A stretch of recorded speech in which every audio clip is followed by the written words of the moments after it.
Kajal Kajal good morning भाभी। Good morning. इतना अबेर ले सुतेल बाड़ू? बुझाता तुहार नींद पूरा नहीं क्यों होता? नींद कहाँ भाभी। अच्छा है देखा तुहार बीमारी के इलाज। ओह देखा ना एक बार, लड़का बड़ा सुंदर बा। लड़का भले सुंदर होई भाभी, लेकिन हमारा वाला करोड़ों में एक है। एक मिनट हमके कॉलेज छोड़ दे बा? ना, हम कहीं और जाता नहीं। प्लीज प्लीज भैया, please please.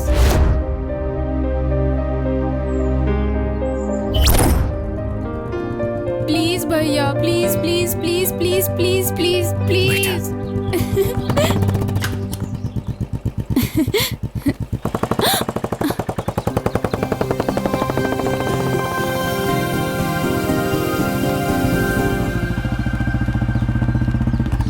Hi Madhu. Hi Kajal. ए राजा, मुझे कब अपनी बुलेट पे बिठाओगे?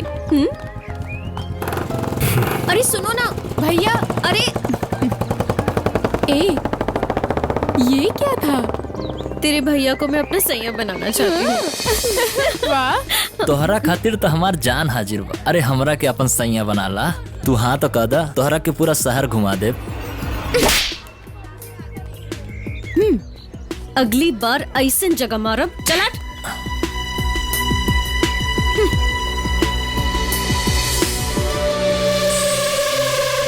कितना कुछ हो गई। तय हमरा के फोन ना कर ले एकती का भाई? भैया हमरा एगो लड़की मिल गेल रहे बस में, यही से ही सब भइल। वो हमनी के बहुत मार मरलस, पिटलस, जेल भेजवा देलस। का करते? का नाम है होकर? कहाँ मिली हूँ? नाम तो नहीं पता होकर, लेकिन बस बस तोहरा रिहाई के पहले होकर विदाई कर दे। हम विदाई कर दे दुनिया से। मधु मधु प्लीज लिसन टू मी। क्या है? बात तो सुनो प्लीज। मैंने कहा ना कि तुम जाओ यहाँ से। चाहते हो कि मैं मारूं? प्लीज हाय, मैंने कहा ना जाओ, वरना बाबा प्लीज मुझे कुछ नहीं सुनना। जाओ प्लीज, जाओ। लिसन टू मी यार।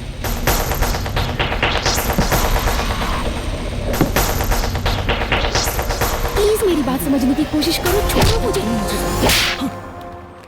अरे भैया तोर हिम्मत कैसे भाई? भैया भैया हमरे बहन के हाथ लगावे के? हाँ? भैया भैया भैया भैया, जैसन रहुआ सोचतानी वैसन कोनो बात नहीं खे। तो फिर का बात है? भैया अरे बोल ना। भैया हमनी के एक दूसरे से बहुत प्यार करेनी। ये हमरा से वादा कैले रहले कि पापा से बात करी हन, लेकिन ना। ई तो के खुश रख पाई? जी भैया। भैया अरे भाई, हमरा के कोनो प्रॉब्लम नहीं के। हम ई फोटो मधु के भेज देता नहीं। हाँ हाँ ठीक बा, ठीक। मधु, ए मधु। जी बाबूजी। बेटा तू अपन व्हाट्सएप चेक करा। व्हाट्सएप? हाँ हाँ। का है पापा? ई के कर फोटो है? अच्छा बा। हाँ अच्छा बा। तब बेटा हम रिश्ता पक्का समझी। रिश्ता? वसुंधरा, ए वसुंधरा, अरे तनी जल्दी आवा। ये देखा, ये लड़का से हम मधु बियाह तय कर देले बानी। अरे देखा तो सही अपने होखे वाला दामाद के फोटो देखा। लड़का तो बहुत सुंदर बाजी। मधु, एकरा से तू खुश बाड़ू ना? मधु बिल्कुल खुश नहीं खे एसपी साहब। एगो अजनबी के फोटो दिखा के लड़की के रजामंदी जानल ठीक ना है। मधु की असली खुशी तब मिली जब वो अपने पसंद के लड़का से शादी करी। ए, तू कहल का चाहत बड़ा? मधु प्रेम से प्यार करे ले। मधु। जी जी पापा, पापा हम कोनो प्रेम के ना जाने ली। सुन लेला, मधु आपके बहुत माने ले, बड़ी कदर करेले। और पगड़ी कबो गिरे ना दी। ऐसे बढ़ के खुशी एगो बाप खातिर और का हो सकेला। रउआ जहां भी चाहब ओकर शादी कराई। वो अपने चाहत के गला घोट के डोली में बैठता जाई, मगर जीवन में कभी खुश ना रही। हम कुछ सुनल नहीं की चाहत।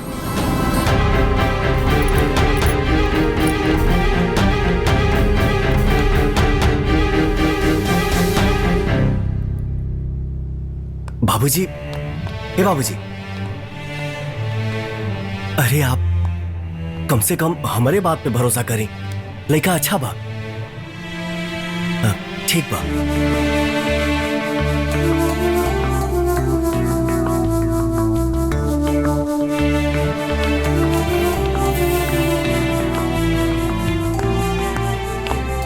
बाबूजी, लड़का पढ़ा लिखल भी बा, शादी कर देवे के चाहिए। उसके बारे में मुझे कोई बात नहीं करनी। वो शरीफ है, बुरा है, मुझे नहीं मालूम। आज के बाद उसके बारे में बात मत करना।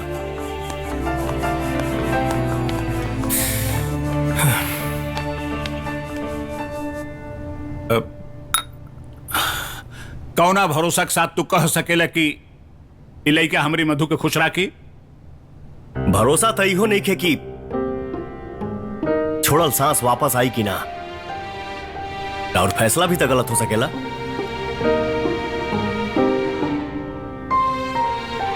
ए बाबूजी, एक बार, सिर्फ एक बार हमारे बहन के प्यार पर यकीन करके देखी।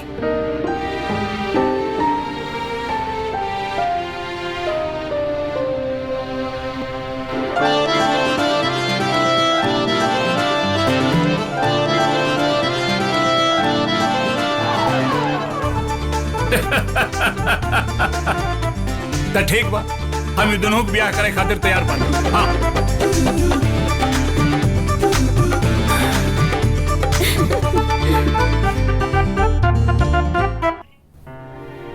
हाय, एक तो शादी होके जाता, रातों दिन चांदनी काटी है। मेरा क्या होगा काजल? बेबी, तुम टेंशन क्यों लेती हो? मैं हूँ ना तुम्हारी लव गुरु। अरे अपने हुस्न का जादू चला और प्यार की पटरी पे लव की गाड़ी धकाधक भगा। और कैसे? बेबी, अगर मर्द के फसावे के बाना त या तो ओके डरावे के चाहिए या तो उसे डरे के चाहिए। हमरा भैया के ता आज तक डरावे वाला कोनो पैदा नहीं खे भाई। तू एक काम करा, यहाँ आवा।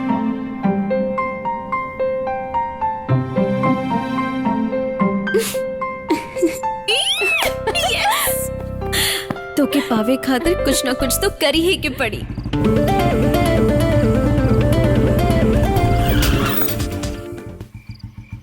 ये रास्ता काहे रोकाइल बा? बाबू, तोहरा से कुछ जरूरी बात करे के बा। का? बहुत दिन से मन में एगो बात चलता। बोला। बाबू, तू हमरा बहुत अच्छा लागेला। आई लव यू बाबू। दिमाग ठीक नहीं खे? नहीं खे, हम अपना जवानी में जंग न लागे दे।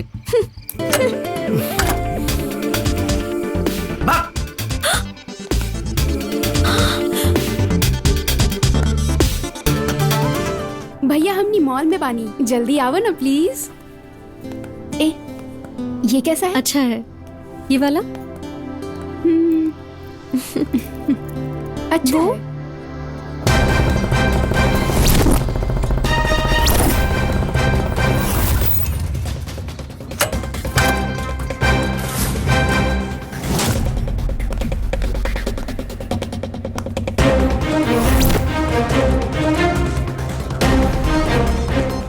हाँ भैया, वो बस वाला आदमी मॉल में है।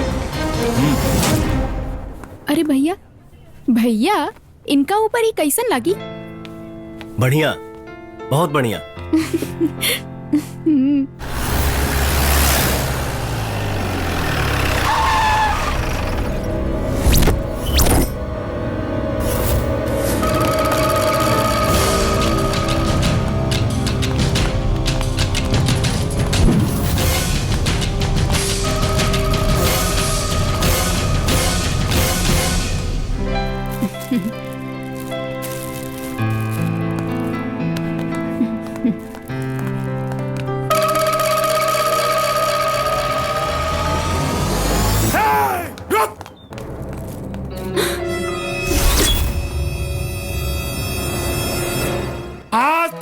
वजह से हमार भाई जेल में बा। आज हम तोहरा के मौत के नींद सुलाई।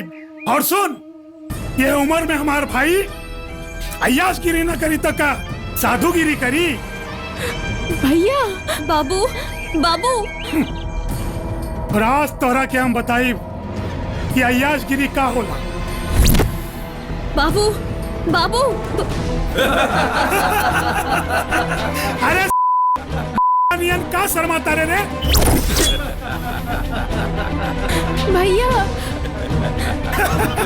ये तो ऐसे शर्मात बा जैसे कोनो दुल्हन कोवर में बैठल बा। बाबू भैया बाबू भैया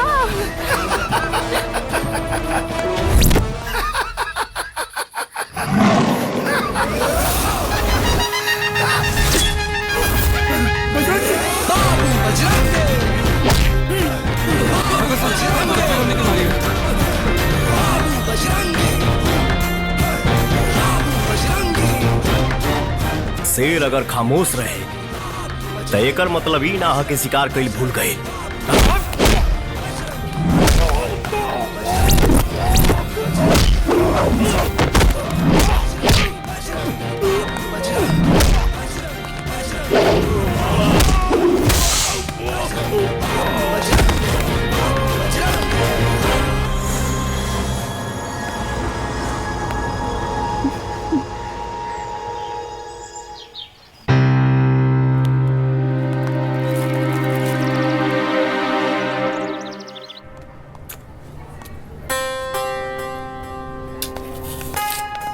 आइए, ये रहे।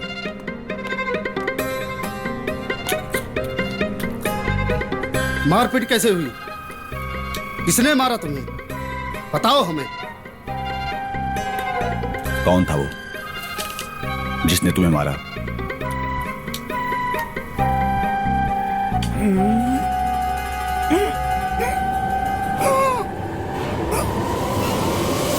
रजनीकांत। क्या बक रहे हो? रजनीकांत ने मारा तुम्हें? छट्टन, सर जो पूछ रहे हैं सही सही बता कि तुझे किसने मारा? इसके भाई को भी उसी ने मारा। किसने मारा?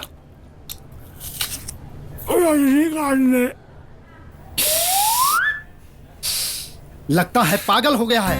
यस सर, सर पर काफी चोट आने की वजह से इनकी याददाश्त चली गई है। क्या? हाँ सर। तो डॉक्टर को भी उसी ने मारा। किसने? रजनीकांत ने? तेरा रजनीकांत रजनीकांत। डॉक्टर साहब, इसकी स्थिति में जैसे सुधार आए प्लीज इन्फॉर्म मी। श्योर, कम।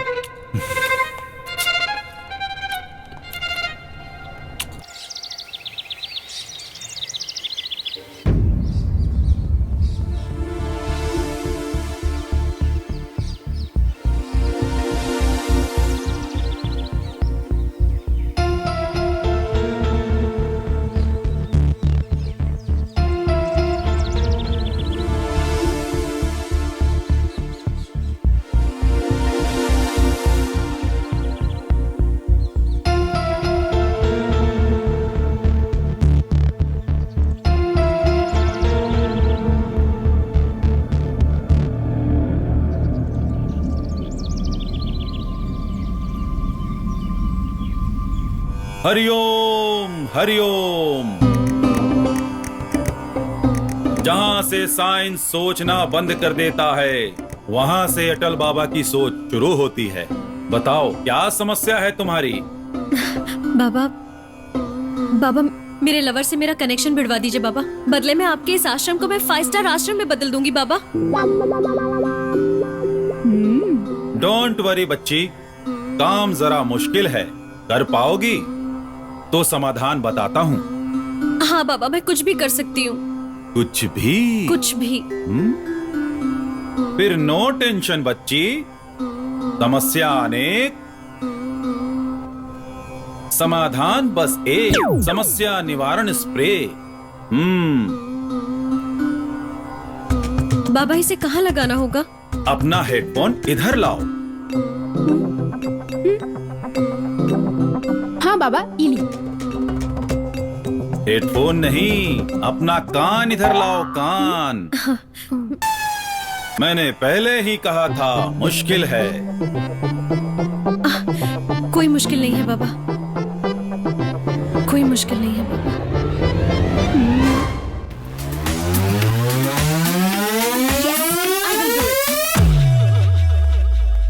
आवा। अरे काजल, आज तो तोहर काम आसानी से हो जाई। काहे से कि घर में केहू नहीं खे, भैया भी घर के बाहर गइल बाड़े। हाँ? अरे तब देरी कौना बात के हा, जल्दी जा। भैया के कमरा में सूटकेस होई ना, ओ में कोनो ना कोनो तो होबे करी। अरे ओही में छिड़क दिया। Good idea. चल जा। बैग पकड़ो पकड़ो।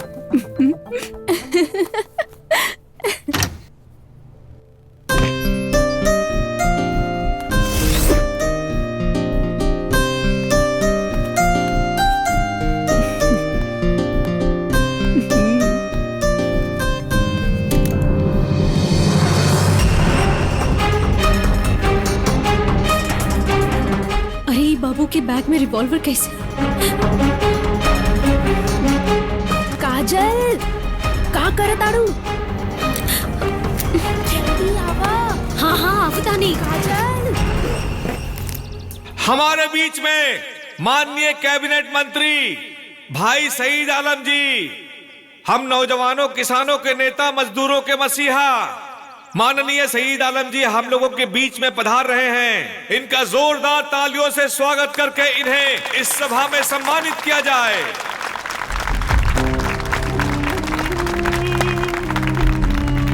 नमस्कार। सईद आलम, सईद आलम, सईद आलम, सईद आलम, सईद आलम, सईद आलम, सईद आलम, सईद आलम। शांत से बैठ जाए आप लोग।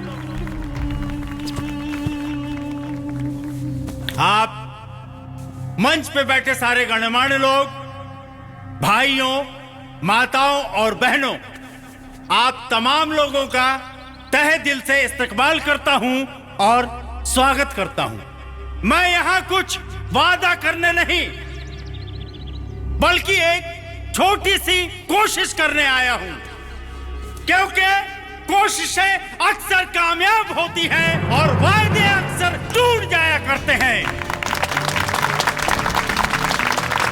मेरी ये दिली ख्वाहिश है कि बिहार और उत्तर प्रदेश के लोग बाहर के राज्यों में काम करने ना जाएं, बल्कि यही रोजगार के अवसर प्रदान हो।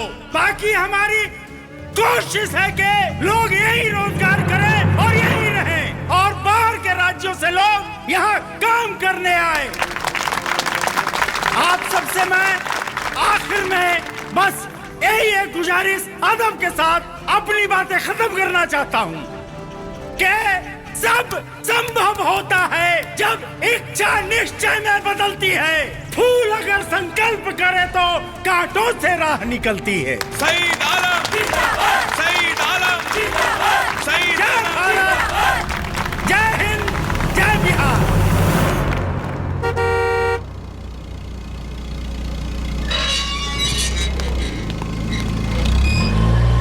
भाईजान से हमारी बात हो चुकी है, आप इनके संपर्क में रहिएगा।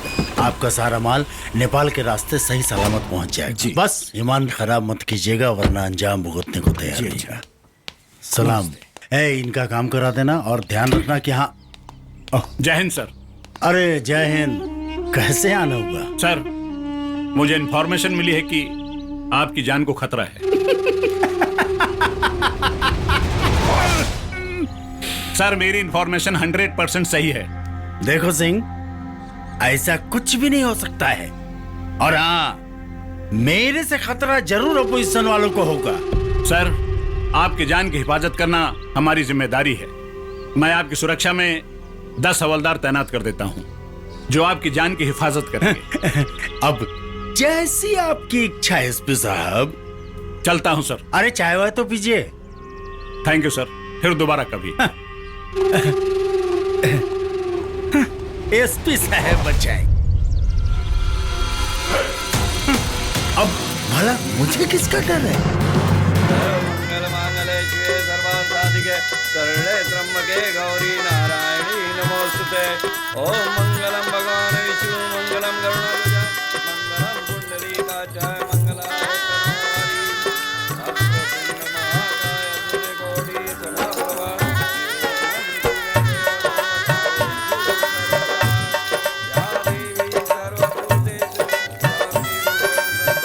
भैया राउत फोन आइल बा।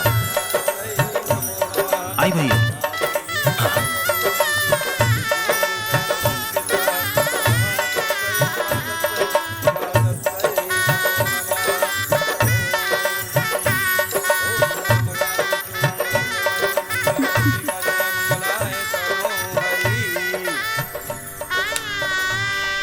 हेलो बजरंगी। हाँ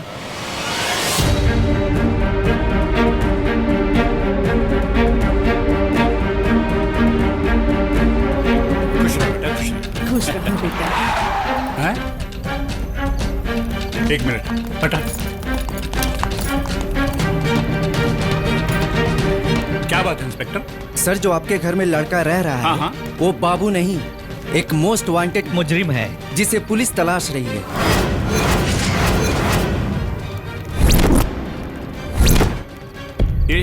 ये नहीं हो सकता इंस्पेक्टर। ये है सर उसकी तस्वीर। अरे अंदर ही क्या है? देखो देखो हाँ, देखो। चलिए, चलो चलो चलो चलिए, चलो, चलो, ए, हटो चलो चलो।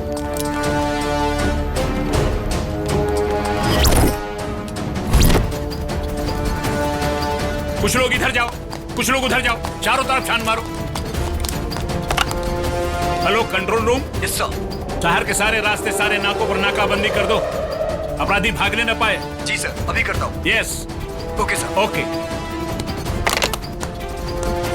यहाँ नहीं है सर, लगता है भाग क्या गया। भाग गया? हाँ सर। जल्दी से तुम लोग पूरे शहर को चारों तरफ से घेर लो, भागने न पाए वो। जाओ। जी सर। और मिलते ही खबर करना मुझे। जाओ। ओके सर।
दिन तोहरा सूटकेस में रिवॉल्वर देखते ही समझ गई रहनी कि कुछ तो गड़बड़ जरूर बा। हमार तो मती मरागल रहे जे तोहरा से प्यार कई नहीं, दिल के हाथे मजबूर रहनी, यही से तोहे बचावे खातिर आ गई नहीं। तोहरा पीछे पुलिस काहे पड़ल बा? के हुआ तू? बतावा बाबू, के हुआ तू? बतावा। आखिर आर के अंकल तोहरा के मुजरिम मानत आड़े, तू मुजरिम जरूर पड़। कुछ नहीं जाना तू हमारा बारे में। बचपन से देश की सेवा करे के चाहत रही, दिमाग में एक ही नारा गुजर रहे, जननी जन्मभूमि स्वर्गादपि गरीयसी।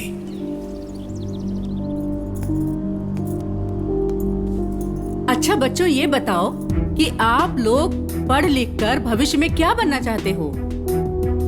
मिस, मैं डॉक्टर बनना चाहती हूँ। गुड। मिस, मैं इंजीनियर बनना चाहता हूँ। मिस, मैं नेता बनना चाहता हूँ। Very good. साइलेंस। और बजरंगी, तुम क्या बनना चाहते हो? मिस, मैं सिपाही बनना चाहता हूँ। भारत माता की जय। समाज में कोनो भी गंदगी के पनपे ना देवे के चाहत रही।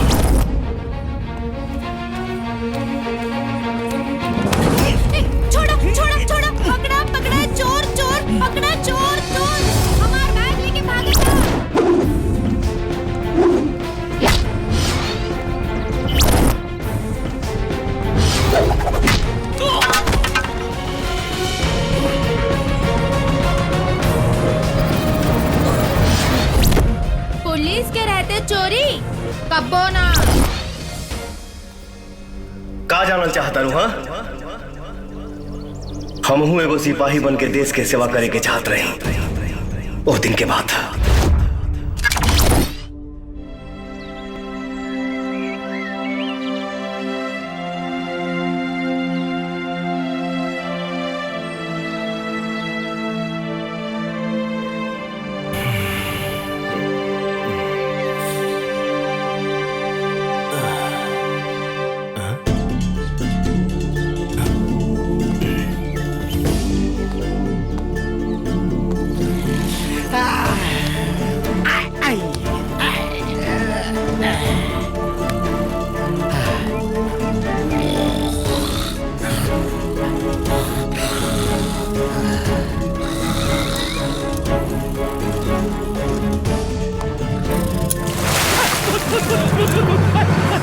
अरे साढ़ सर पे सूरज आगे अभी सुतल बड़ा सर। हाँ? और सीनियर के सामने कैसे पेश आना ये भी सिखाना पड़ेगा। समझा ठीक और? हाँ सर एकदम चुट्टा कही के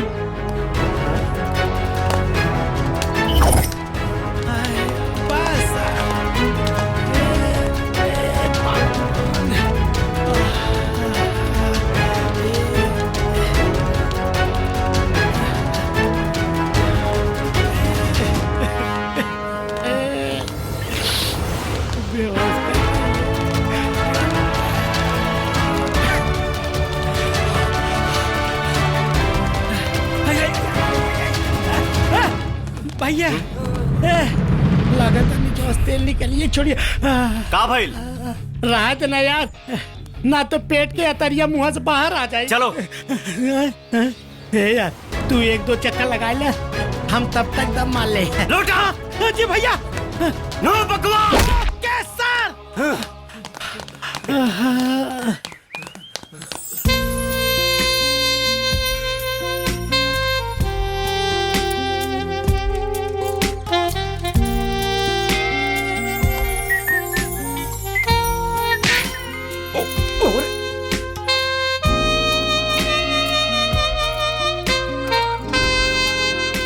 बजरंगी, हाँ? इतने दिन से प्रैक्टिस कर रहे हो, नौकरी कब मिलेगी? अब देखा क्या होता। अरे सही ही होगा।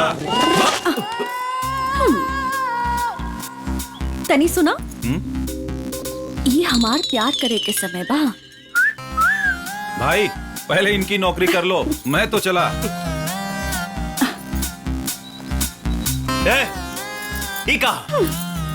अब का बताई ए बजरंगी, अब हमरा बर्दाश्त नहीं के होत। तोरा बिन हमरा रात रात भर नींद ना आवेला। अब तू ही एकर इलाज कर सकेला, कर देना हमारा इलाज। ए बजरंगी, पता ना हमरा कौन बीमारी पकड़ ले बा, तोहरे बिना रहल नहीं के जात।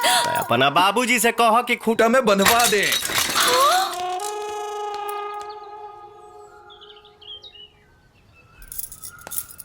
लहरिया लुटाए राजा।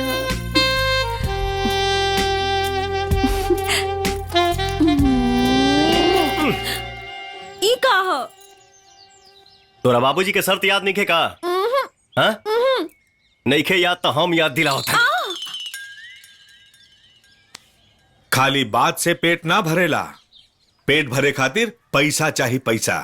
बाबूजी पैसा से कोई बिस्तर खरीद सकेला, नींद ना। चुप कर तू। देख बेटा, तू हमरे बिरादरी क्या हुआ, शादी से हमरा कोनो एतराज नहीं खे। बाकी एगो हमार शर्त बा कि हमार होखे वाला दामाद भले ही 1 रुपया कमावे, लेकिन सरकारी नौकरी से बस। सरकारी नौकरी में ऐसा कौन बात बा? लोग प्राइवेट से भी तो अच्छा पैसा कमावेला। अरे चुप करना लायक, जब देखा था बीच में पट्टर पट्टर पट्टर। अरे दादाजी कह के मर गईले कि खेती तरकारी के और नौकरी सरकारी के, बातें कुछ और होला।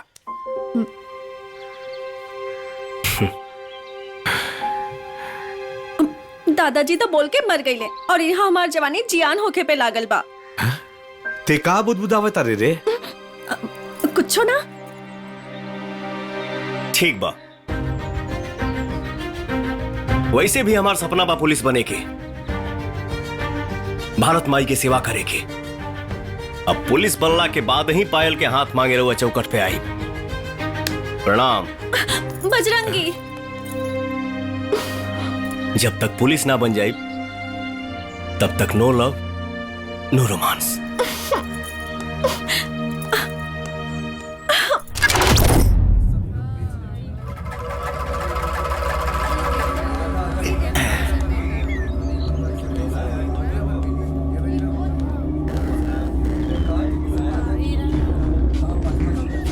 हो गई? जी भैया जी। चल निकल।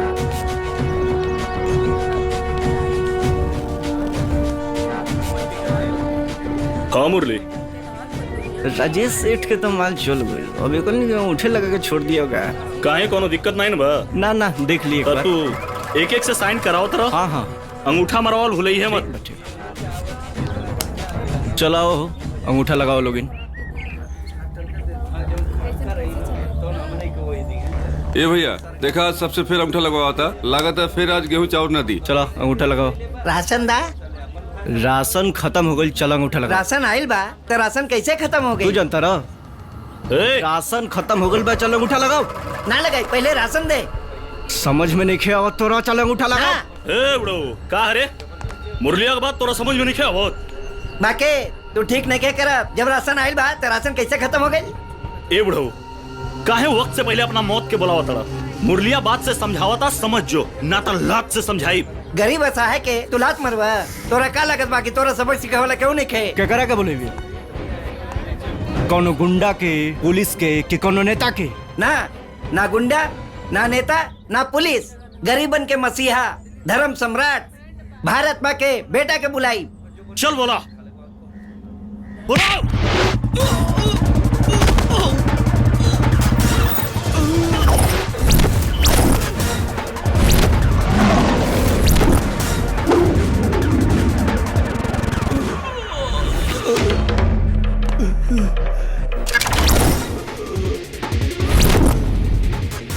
तो ये है भारत माई के बेटा आ गई इंसाफ दिलावे, इंसाफ के तराजू लेके। बाकी केने बा तराजू, तराजू केने बा, केने बा तराजू, तराजू केने बा।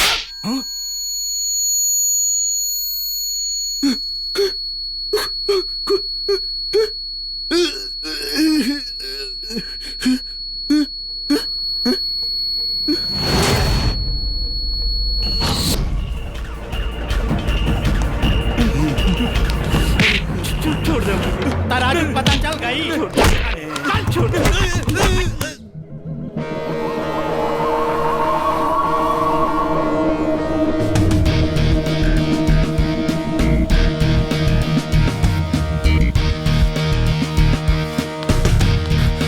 भैया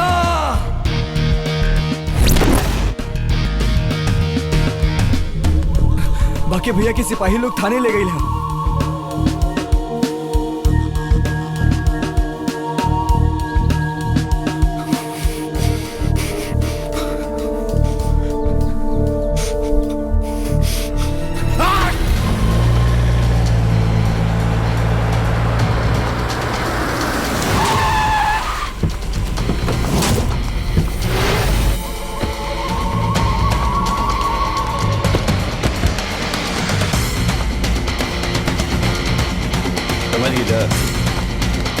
इंस्पेक्टर, इतना हिम्मत तो अंदर का भैल राज बिहारी जी? हमारे छोटे भाई के अरेस्ट कैले।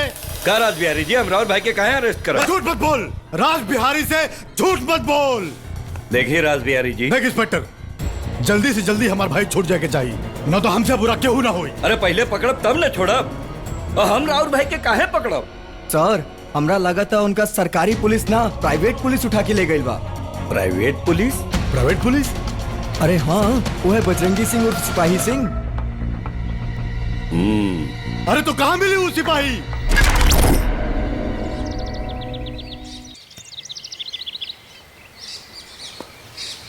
हे लोटा। यस सर। यानी कि का सजा दिहल जाओ? अरे सर बहुत बड़ गलती ना कैले बाड़ा सन, हाँ इतना कल जा सकेला, ऊपरा से नीचवा तक जो पसीनवा बाना चुआ देहल जाए। जी भैया। गाना लगाओ रे।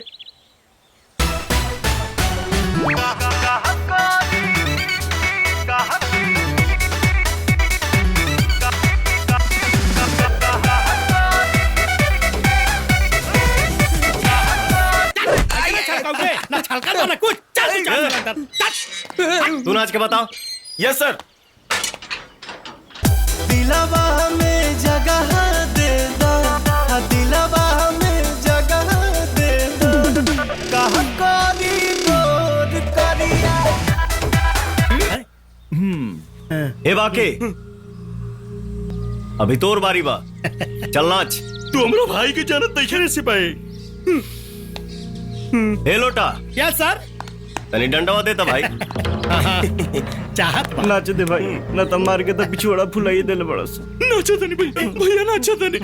लगाओ गाना।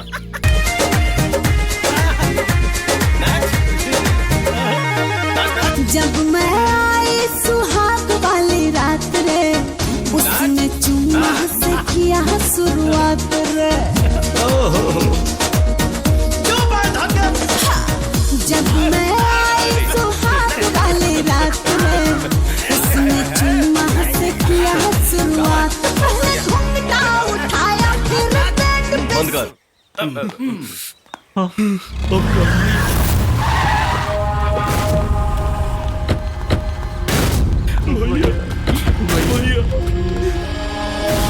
सिपाही, ये कौन था रहा? थाना ना, बिगड़ल के सुधारे वाला कारखाना है। बंद कर अपनी सब ड्रामा। काहे कि तोहरा के नहीं मालूम कि हम के बानी। का कनी जान के यहाँ आधार कार्ड नहीं के बना।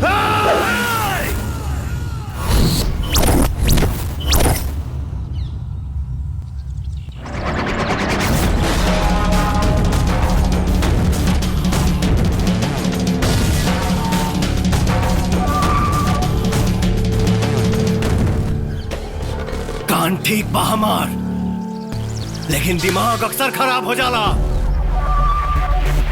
हमार दिमाग खराब भइल न तो दोनों भाई के। और सुन, सरकारी राशन घोटाला में तोरा भाई के मरले बनी। चुपचाप गरीबन के राशन दे जो और अपने भाई के ले जो। पुलिस स्टेशन का मतलब कर और क्या देना तोरा की परमिशन? जनता, और जनता से बढ़ के सरकार नहीं खे। तोरा भाई के पिटला पर तोर कहीं और दुखाता, लेकिन आम जनता के तकलीफ भइला पर हमार यहाँ दुखेला। और जब यहाँ दुखेला तो तोरा जिसन के करम फुटेला। का प्रॉब्लम बहा? जब देश में प्राइवेट स्कूल हो सकेला, प्राइवेट बैंक हो सकेला, प्राइवेट हॉस्पिटल हो सकेला, तब पुलिस स्टेशन काहे ना? यहाँ से 50-50 कोस दूर गांव में जब कोई गुंडा पनपता है तो उसका बाप यही कहता है कि सुधर जाओ बेटा वरना बजरंगी आ जाएगा। क्या बात है, क्या बात है। प्राइवेट पुलिस स्टेशन चलेंगे, इनकम चवन्नी के ना और बिगाड़ सबसे। कितना दफे कहली कि कोनो ढंग के नौकरी कैले बेटा, लेकिन ना, जब बनब तो पुलिसिये बनब। अरे अब तो चुप करी। का चुप करी?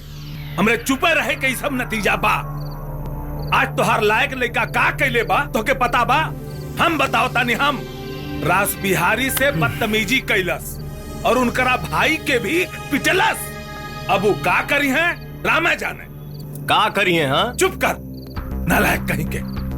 सुना, कह दिया अपना लायक से, अगर खतरा से खेले कितने शौक बा ना तो अकेले खेले, पूरा परिवार के ना झोंके। समझा दिया अच्छी तरह से। ए ज्योति, जो खाना लेके आओ।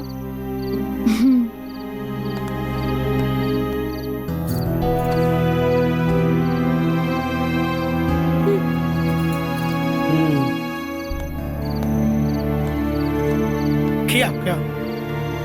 भैया ला खाना खा ला। ना खाए ले जो। एमे खाना के का दोष बा? चला खाना खा ला। खा ली देवर जी। अरे पागल, ऐसे ही जय जयकार ना हो खेला। कोशिश करे वालन के कबो हार ना हो खेला। अंबानी नु तुम्हार भाई है बलराम। पापा तो ऐसे ही कहत रहलन, कोई कुछ भी कहे, हमार दिल कहता एक दिन तो पुलिस जरूर बनबा। अब खाना खा। हाँ भैया, बहन सही कहतिया, अब तक खाना खा ले। अब खा भी ले इंस्पेक्टर साहब।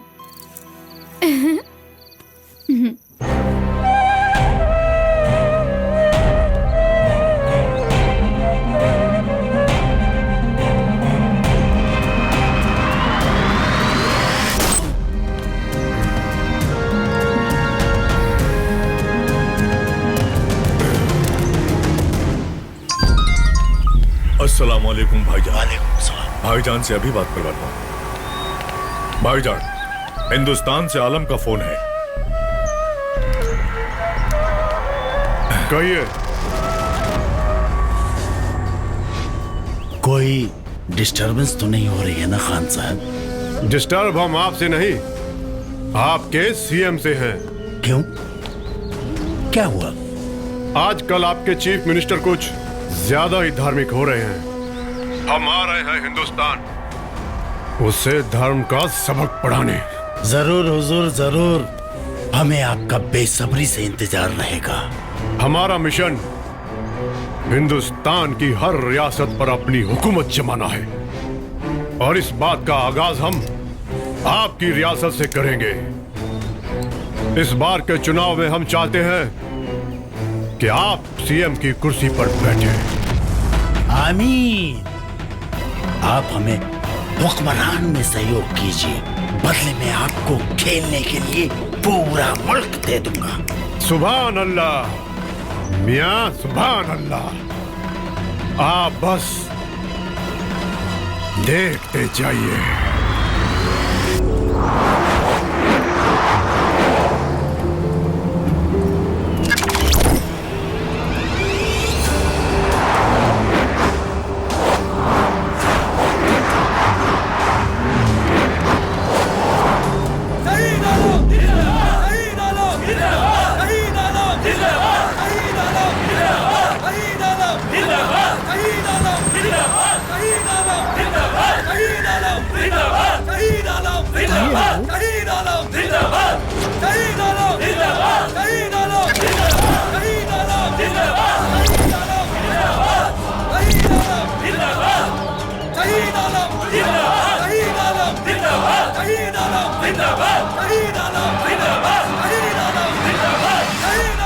शांत हो जाइए भाइयों, शांत हो जाइए।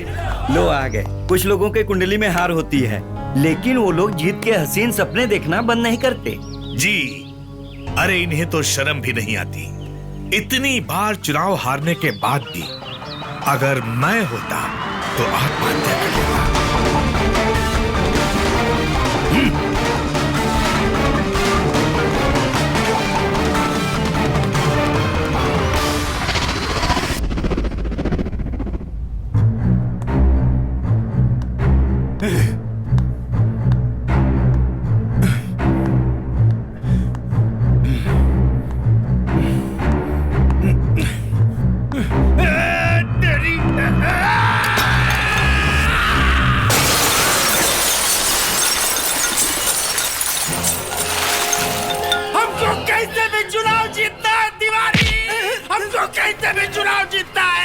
शांत हो जाइए हजूर, शांत शांत शांत।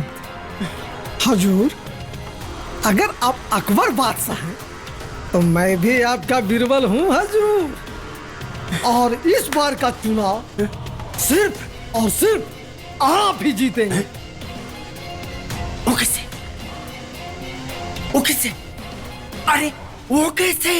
देख रहे हैं ना हजूर, पानी के बगैर मछलियां कैसे तड़प तड़प के अपनी जान दे रही हैं बेचारी।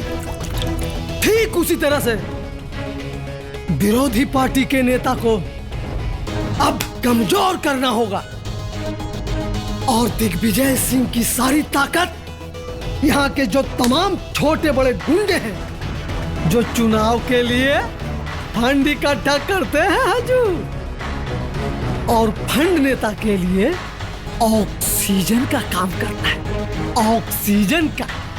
और अगर चुनाव के वक्त ही किसी नेता को ऑक्सीजन न मिले तो उनकी भी हालत इन मछलियों की तरह बिना पानी के ही तड़प तड़प कर जान देनी पड़ेगी जहां पना।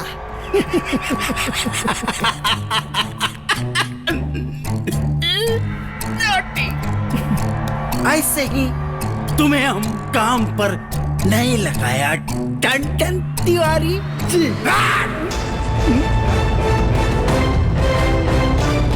ताकत तो तुम इकट्ठा कर सकते हो दिग्विजय सिंह, पर ये कमीलापन कहां से लाएगा?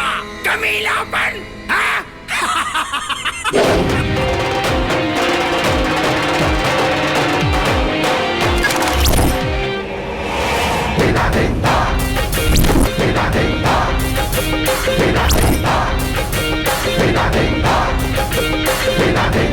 झूठ मत बोल। बजरंगी जीजा पुलिस में गई है।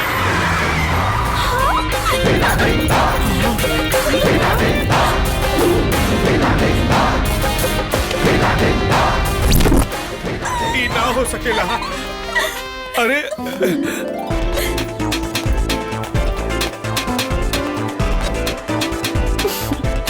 सोने के साइकिल पे चांदी के पहिया। बोल मेरे राजा, रानी बनाओगे कहिया? वादा पूरा किया ससुर का, अब बारात लेके आऊंगा। शादी रचा के तुझसे अपनी दुल्हन तुझे बनाऊंगा। इस खुशी के मौके पे कुछ मीठा हो जाए। काहे ना?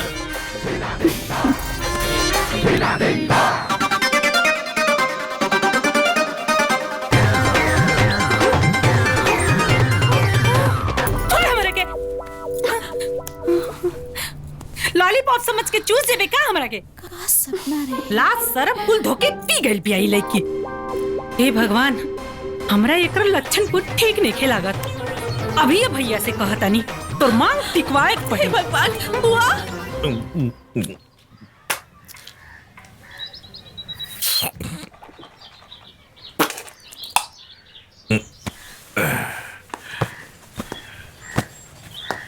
भैया बोल। सुना अपने बेटी का करतूत। करतूत बौरा गइल बिया तोहर बेटी। का भइल? अब तनिको देर मत करा। भइल का बोलबे? का बोली? भौजी से कह दे, उनके से पूछ लिया। बाकी जितना जल्दी हो सके एकर बियाह करा द, नहीं तो इज्जत का तमाशा देखे बदे तैयार हो जा। कुछ समझ में नहीं आई। बजरंगी पूरे चक्कर में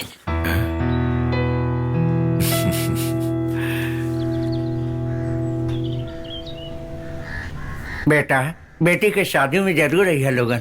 तोहनी के चलते ये शादी दहेज मुक्त हो रहा है। अरे चाचा, अब इतना हमार फर्ज रहे। दहेज दरअसल एगो समाज की बीमारी है। आप जाएं, हमने जरूर आएंगे। ले वो फाइल रख दे।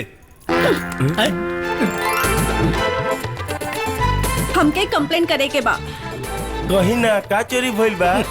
चोरी नहीं खे भइल, तो डाका पड़ल बा ना। बूझ गई नी, लूट ले ले बा। बस तोहरे ही थाने के इंस्पेक्टर के खिलाफ कंप्लेन करे के बा। हमरा जीवन के एक एगो सपना बा, सुहाग रात जौन जल्दी पूरा होके वाला रहे।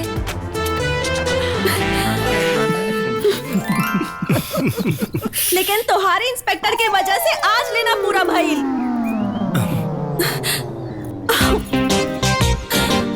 उमरिया 18 के पार हो गई बा। रात के सुतल मुश्किल और चैन और सुकून फरार हो गई बा। और का समस्या बा मैडम जी? जवानी जियान भइल जाता। घर के सब लोग परेशान हो गइल बा। हमार उलूल जुलूल हरकत में बरकत हो गइल बा। हाय रे माई, हम कहाँ जाए, कहाँ जाए, कहाँ जाए? इतने गर्मी ले सले बदेही में तबिया कॉल लेके उसे प्यार के हुआ और शादी के हुआ से कि हमके ना आवे। प्यार क के एहसान करत रुका। एगो साधारण लड़की हो, कोनो जन्नत के हूर और स्वर्ग के परी ना। अच्छा एक बात बताओ, ऐसा का खास बतोरा में कि तोरा पके उमर मिटी? नाक 3 धूर में फैलल बा, आँख उल्लू नियन, और दांत बुझाता भुखाइल शेरनी के और बाल। मर्डर कर बे, न कर ना।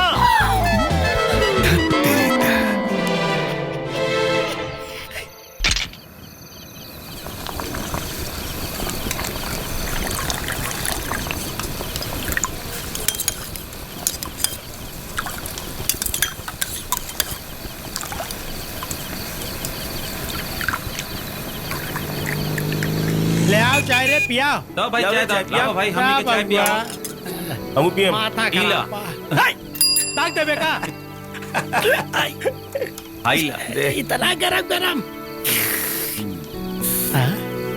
आय हाय आय हाय का बनावट बा। ओह का लागत भगवान कारीगरन के छुट्टी देके बड़ा फुर्सत से बनैले बाड़े। अरे ये तो एकदम मृगनैनी लगत यार, कसम से। अब पगलाई बासन हाउकला जितना हाउको खोए हाउकला पटावे वाला काम था हम करी ले। एकरा के तो हम पटाई मदहोशी शर्मा। हाँ टोरिया के मंत्र तो जानत नहीं खा। सही कहा तारे। गेहूं के मूरी पर चल रहा हाथ फेरे। लड़की पटावे में हम एक्सपर्ट हैं। पोलिस्टर वर्मा। अच्छा का नाम बा तोहार? पोलिस्टर वर्मा। तोहार हो? मदहोशी शर्मा। चल के देखल जाओ। और लड़की पटावे में ना दम लागेला, और जकरा रही दम ना बेटा वही गाड़ी खुट्टा। चला चला देखल जा। ठीक बा। चारक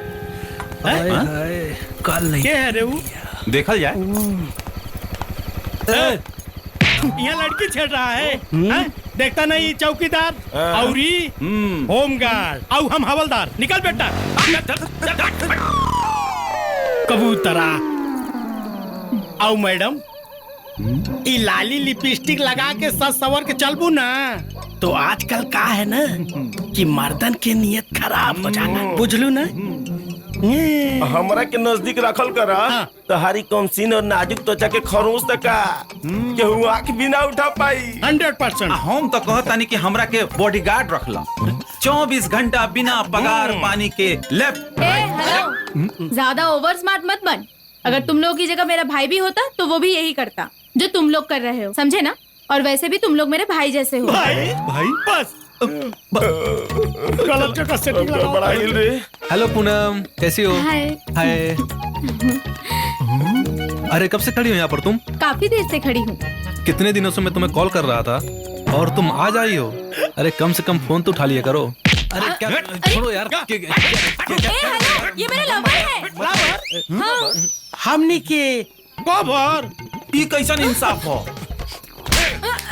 8 बज गइल बा, तू यहाँ सरे मैयासी करत ताड़ू और वहाँ तोहार घर के लोग इंतजार करत हुई हैं। सही कहा तारा। अरे हमनी के जगह तोर भाई और रहत ना, इहे करत। चल हमनी के भाई जैसन बनी ना। चल ले जा ले जा ले जा। और रे बेटा खा।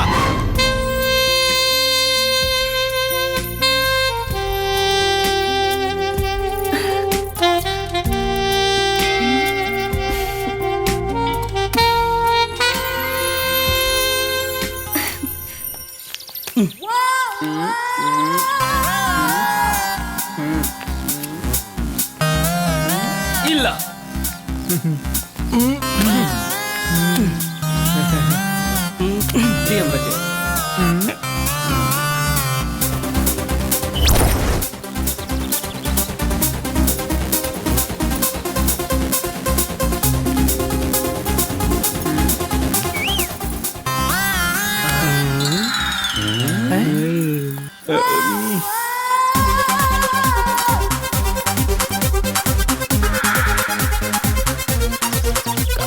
नहीं देखा सन।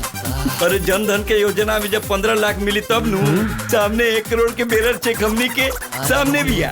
चलो सब भजा लिया।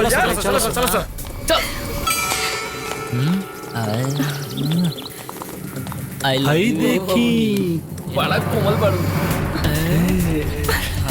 अरे नेवता दे के धोखा मन दो ये देवता। अरे आवा हो सुना ए करे जा। खाने सटो।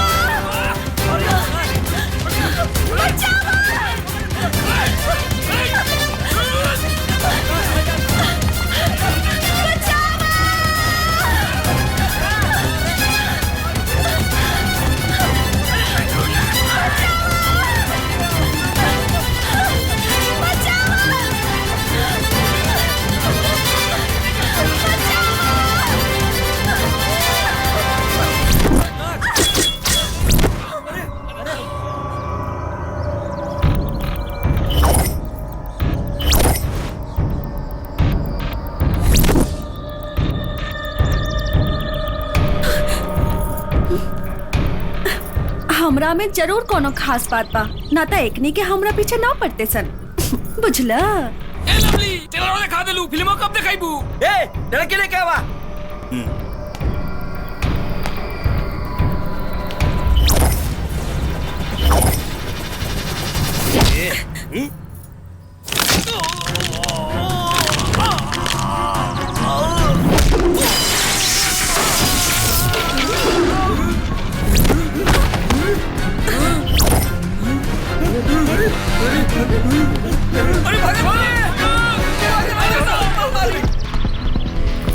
का है सब? तू ही तक कहले रहला कि हम खूबसूरत नहीं की, तो हम लाइन मार के चेक करत रहनी। एक और बात सुन ला, हम मर जाए लेकिन केहू और से ब्याह ना करब। अरे पगली, तोरा बिना हम भी ना जी पाई। तो कुछ बतावा ना। आइडिया। आइडिया? हाँ, हमारा करता। अरे फिर हमसे शादी करी के बाबूजी के छक मार के हमार ब्याह तो उससे करे के ही पड़ी। कैसन बा आइडिया? आहा, कहे के निके तोरा आइडिया के बहुत खूब। कोयला के बाद शादी ना, जेल होला रे बाउली, जेल। हमारे बजरंगी के जेल होई ना। फिर कैसे होई हमने के हनीमून? यकीन करा, हम पुलिस वाला जरूर बनब। इला चकाचक। आहा। एक नंबर। ए कारे देखा ताड़े बुलेटिया साफ कैले वाली एकदम। तू लोग जा। ए, तू चल हमारे साथ। कहाँ जाता रे? जा तनी अपन काम करे। मटर गश्ती छोड़, हाई पैसा पकड़ और जाके मनोरमा कोऑपरेटिव बैंक में जमा कर दी है। ठीक बा। तनी ध्यान से। हाँ। चली।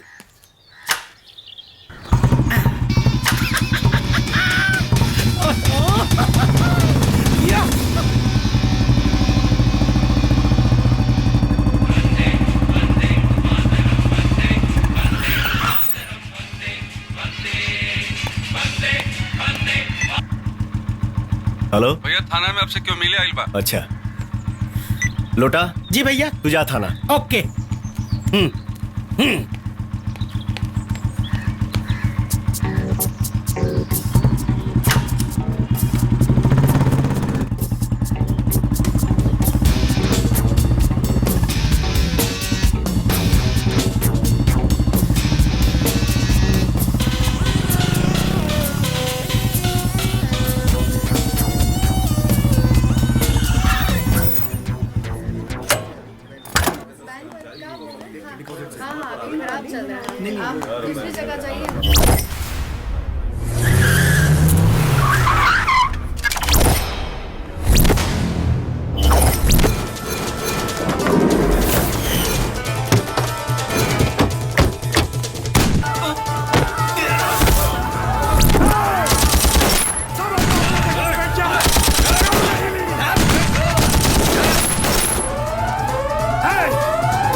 उठेगा ही क्या?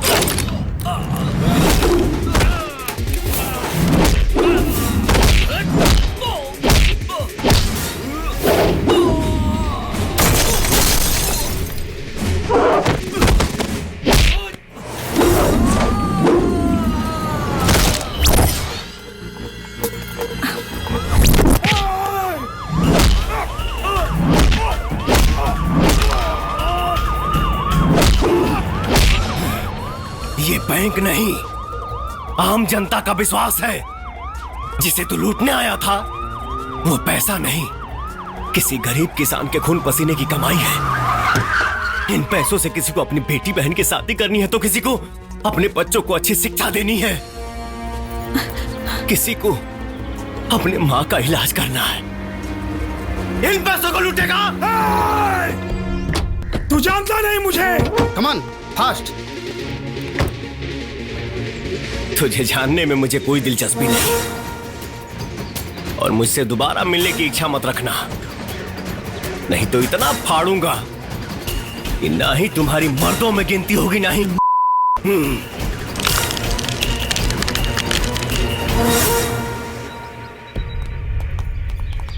किस किसने मारा इन सबको?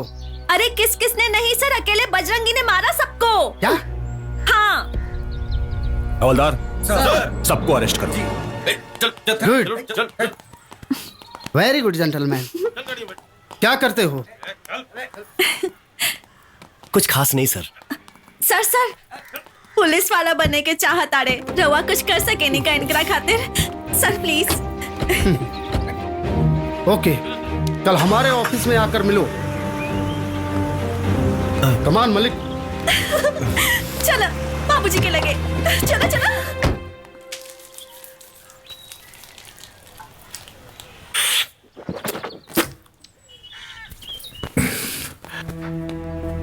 दिलासा खातिर ठीक बा, पर बात से पेट ना भरेला। हम तरह के प्रधानमंत्री मान ले, तका तू प्रधानमंत्री बन जाइबा। 1 साल से कहता नहीं एगो मोटरसाइकिल तो किनाते नहीं खे, आज चलल बाड़े प्रधानमंत्री बना। अरे चुप, उदाहरण देता मेरे नालायक। देखा बेटा, एक हाथ से ज्वाइनिंग लेटर लेके आवा और दूसर हाथ से हमारे बेटी के हाथ लेके जा। बाबू फुल एंड फाइनल। ए जी सुनी ना। पागल। बजरंगी। ओके सर। जय हिंद सर। जय हिंद। Sit down. Thank you sir. अच्छा एक बात बताओ बजरंगी, ये तुम अपने बदन पर शर्ट क्यों नहीं पहनते हो? कसम ली है सर, जब भी पहनूंगा वर्दी ही पहनूंगा। गुड। कीड़े मकोड़े मारने से किसी शहर के एक नाले का सफाया हो सकता है, पूरे स्टेट का नहीं या पूरे देश का नहीं। छोटन जैसे ना जाने कितने कीड़े मकोड़े इस प्रदेश को बर्बाद कर रहे हैं। मुझे उन सब का सफाया चाहिए, वो भी एक साथ। सफाई अभियान चलाओगे? सर पे टोपी और कमर में बेल्ट जोरदार, बदन पे खाकी और कंधे पे चमकता स्टार। जौने दिन मिल गई ना सर, वो दिन प्रदेश का, पूरे हिंदुस्तान के कचरा साफ कर दे। समझ लो मिल गई। कहा? तुम्हें वर्दी ही चाहिए ना? जी। यहां साइन करो। बाकी की प्रक्रिया मैं पूरी कर लूंगा। आज से तुम कॉमन मैन बजरंगी नहीं, एसआई बजरंगी हो। मैं तुम्हें अंडर कवर ऑफिसर नियुक्त करता हूं। ये लो। जेल से भागा हुआ, पुलिस कस्टडी से फरार, कानून के हाथ से बचा खूनी, अंडरग्राउंड शूटर्स, इन जैसे तमाम वांटेड मुजरिमों का लिस्ट है इसमें। शूट देम, कोई भी नहीं बचना चाहिए। प्रदेश के विकास के लिए बाधक ही नहीं, कैंसर है, बल्कि उससे भी खतरनाक। खत्म कर दो उन्हें।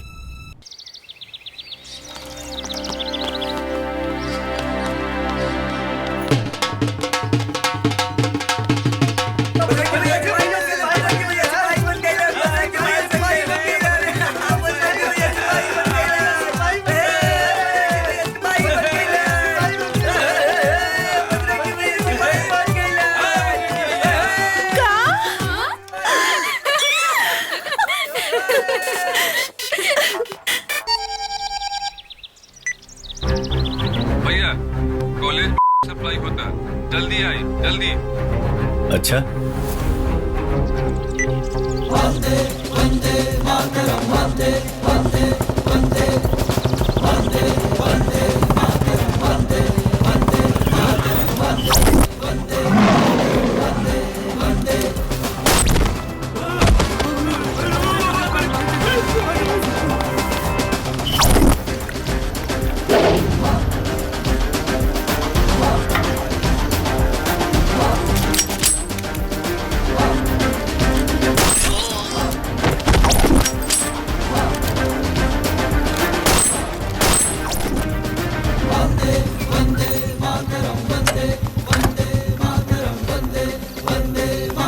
वेल डन बजरंगी, मुझे लगता है तुम जल्द ही कामयाब हो जाओगे। जो आपने मुझे आदेश दिया है बहुत जल्द पूरा होगा। गुड, जय हिंद। वेल डन। एसआई बजरंगी ने अपने डीआईजी के आदेश पर शहर के चारों तरफ सनसनी फैला दी है। क्राइम की दुनिया के बादशाह लोग भी उससे पनाह मांगने लगे हैं। बजरंगी ने सारे गैर कानूनी धंधों को जड़ से मिटाने का बीड़ा उठा लिया है। एसआई बजरंगी के अंदर कूट कूट के जनता काफी वो अपने ड्यूटी में इतने मशगूल है कि दिन और रात कब खत्म होता है पता ही नहीं चलता। चंद्रशेखर आजाद और राजगुरु जैसे महान लोग अपने वतन के लिए शहीद हुए थे। बजरंगी के सक्रिय कारनामों को देखकर ऐसा लग रहा है कि बहुत जल्द ही इस शहर से क्राइम का नामो निशान मिट जाएगा। इस देश का औलाद एसआई बजरंगी एक फौलाद की तरह काम कर रहा है। बजरंगी बजरंगी बजरंगी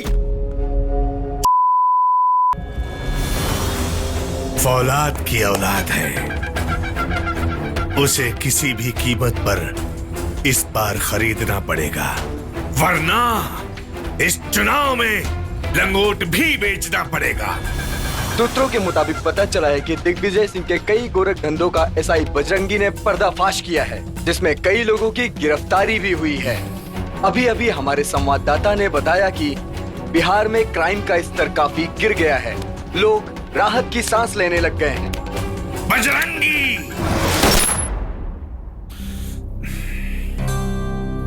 सर, ये सब क्या है? नो अरेस्ट, नो रिपोर्ट, फैसला ऑन द स्पॉट। आपने उसे हीरो बना दिया है। सच कह रहा हूं, उसकी आंखों में एनकाउंटर का भूत सवार हो गया। मुझे तो लगता है आम पब्लिक खतरे में है। ऐसा कुछ नहीं होगा मलिक, बस तुम देखते जाओ। बेऊर जेल पटना के खतरनाक अपराधी छोटन उर्फ छोटूलाल यादव कल रात पुलिस की आंखों में धूल झोंककर फरार हो गया। पुलिस उसे खोजने की पूरी कोशिश कर रही है, लेकिन छोटन अभी तक पुलिस की गिरफ्त से फरार है। साफे लतखोर।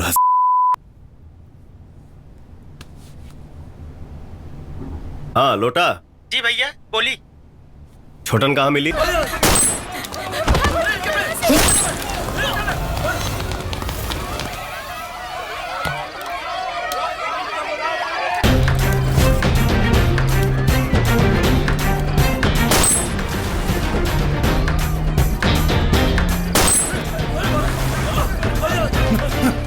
ना ना ना भाई, हमरा के ना मारी। वही ये रुक जा। बजरंगी रुक जाओ।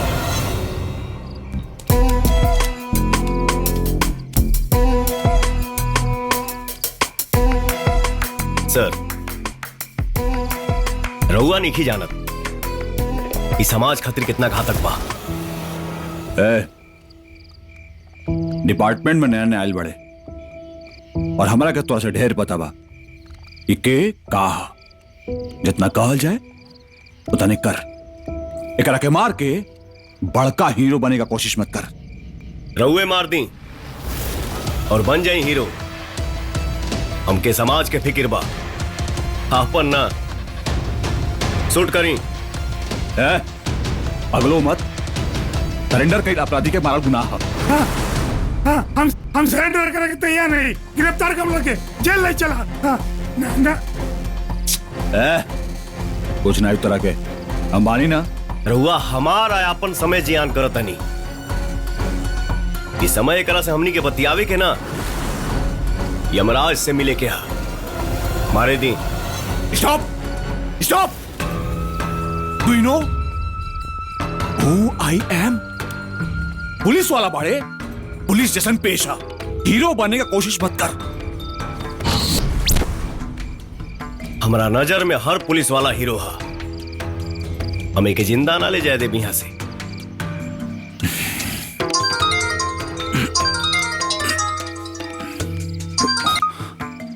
हेलो।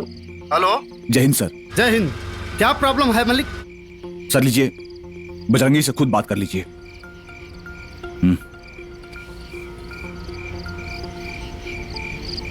सर ये छोटन को छोड़ दो, वो अपने आप को सरेंडर कर चुका है। तुम उसे नहीं मार सकते हो। नहीं सर, ये बजरंगी, जस्ट लीव हिम।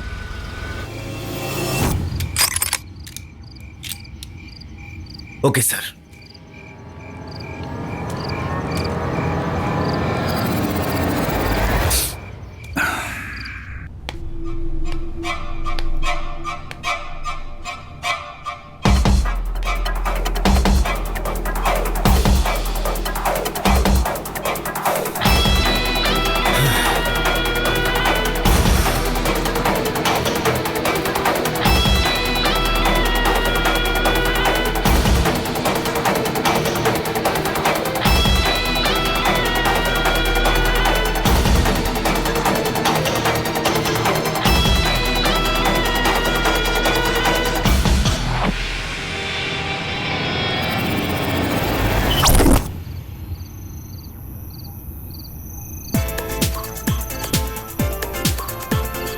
सब रेडी है हुजूर?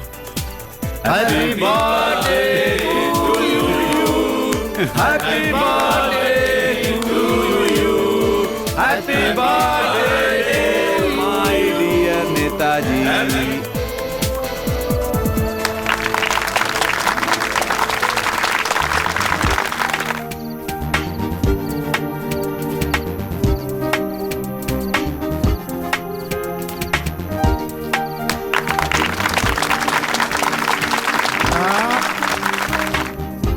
आइए, चलिए चलिए, आइए पार्टी एंजॉय कीजिए, चलिए।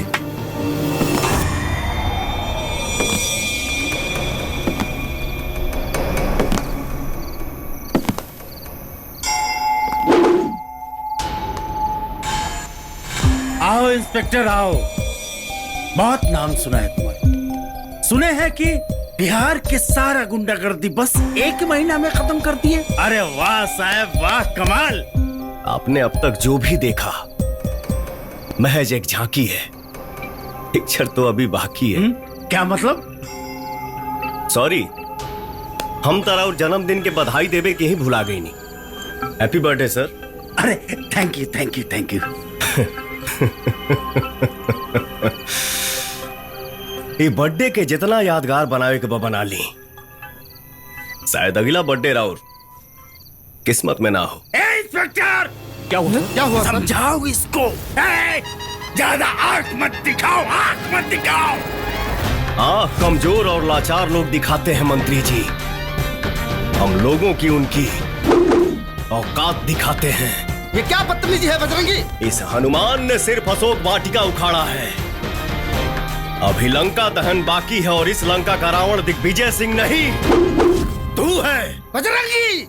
आपने जो लिस्ट बनाया था वो अधूरा था।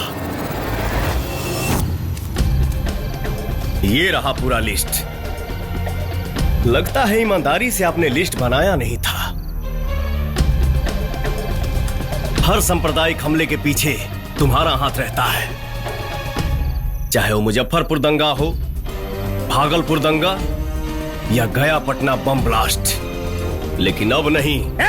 तू क्या कर लेगा? तू क्या कर लेगा? तू रे कुंडली में अगर शनि प्रवेश कर जाए तो एक बार जाप ताप से ठीक कर लेगा।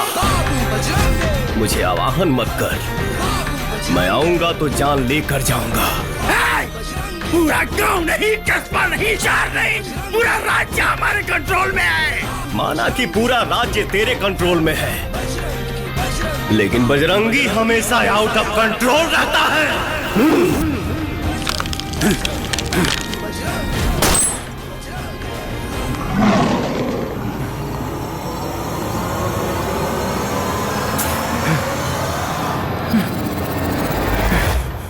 अंजनी बाबू हमरे वह से माफी चाहता नहीं। अरे अरे का बात करता नहीं रहुआ? बजरंगी के बारे में हमार गलत सोच रहे ऐसा का बात हो? अपन बिटिया के ब्याह बजरंगी से तय करे आइल बानी का।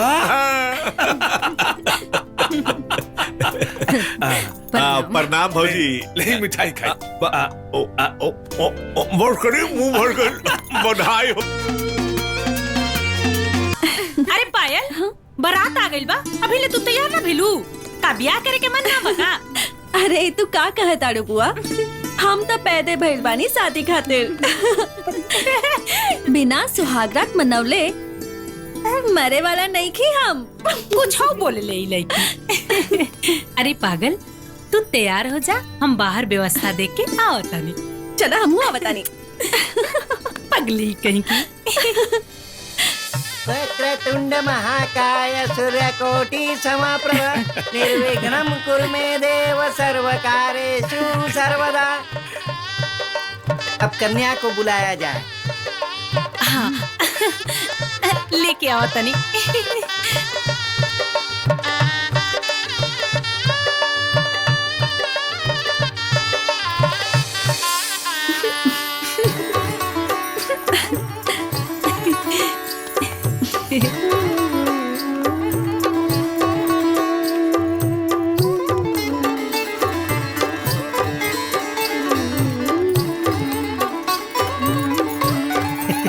भौजी एक नंबर लागत है।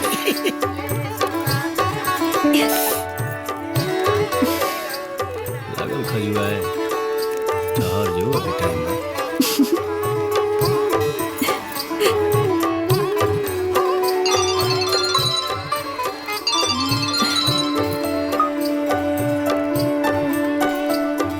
भैया डिपार्टमेंट से फोन आइल बा।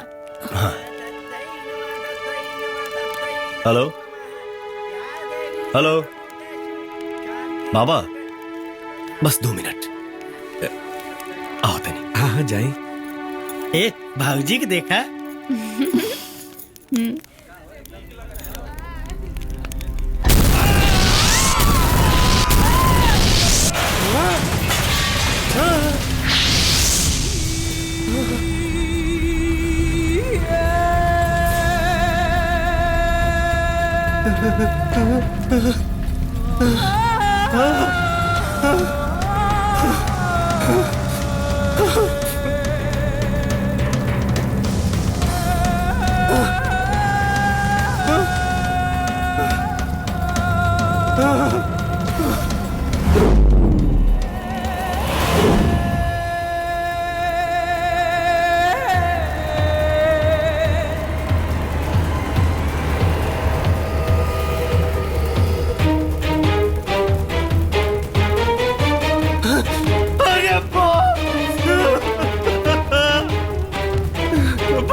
ज्योति, हे ज्योति। जी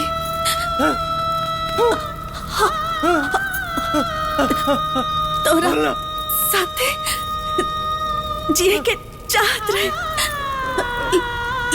लेकिन मौत भी इतना जल्दी आई पता ना रहे। हमके माफ कर दी। ना रे पगली, साथ ना।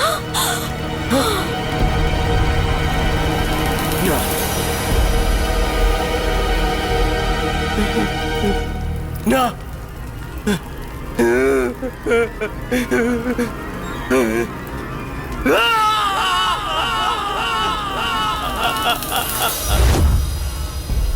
उस बम धमाके में सब मारे गए, लेकिन भगवान ने मुझे जिंदा रखा। यहाँ तक कि पुलिस डिपार्टमेंट के कुछ गद्दारों ने मीडिया के सामने दोषी करार करके मुझे वांटेड घोषित कर दिया। और यही हुआ बजरंगी के साथ। हमने उसे एक ईमानदार सच्चा ऑफिसर समझते हुए प्रमोट किया, लेकिन वो गद्दार निकला। अरे मुझे तो ये कहते हुए शर्म आ रही है कि आज पुलिस डिपार्टमेंट का सर शर्म से झुक गया है।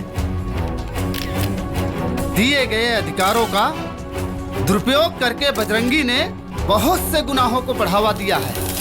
जी सर। और हाँ, बजरंगी का इतिहास यहीं खत्म नहीं होता। बहुत सारी चोरी, डकैती, छिनैती और मर्डर जैसे केस सामने आए हैं। और अभी अभी पता चला है कि उसका संबंध आतंकवादी संगठनों से भी था। और उसके शादी में जो बम ब्लास्ट हुआ, वैसे बहुत सारे बम उसके घर में मिले। देशद्रोहियों ने एक देश प्रेमी को देशद्रोही घोषित कर दिया। अब मेरा एक ही मकसद है, देशद्रोहियों की बर्बादी। जो काम डिपार्टमेंट में रहकर नहीं कर सका, वो अब वांटेड रहकर करूंगा। कोई नहीं बचेगा। आई लव यू बाबू।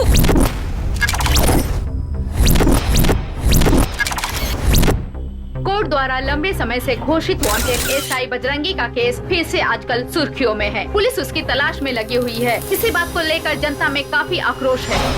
वंदे मातरम वंदे वंदे मातरम वंदे वंदे मातरम वंदे वंदे वंदे वंदे मातरम वंदे वंदे मातरम वंदे वंदे मातरम वंदे वंदे।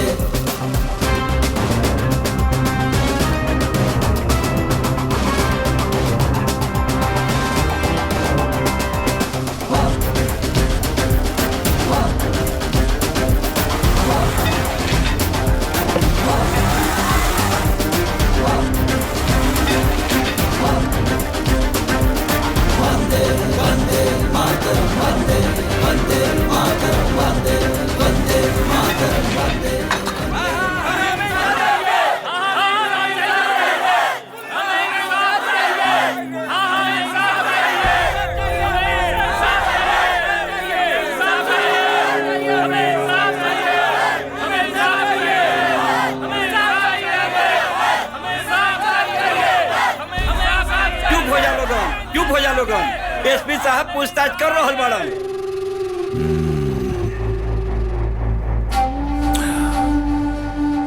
रेप केस का सजा मालूम बा?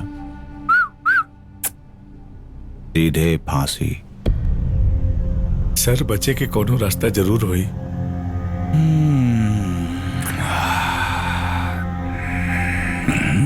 रास्ता निकाले के पड़ी। प्लीज सर निकाली ना।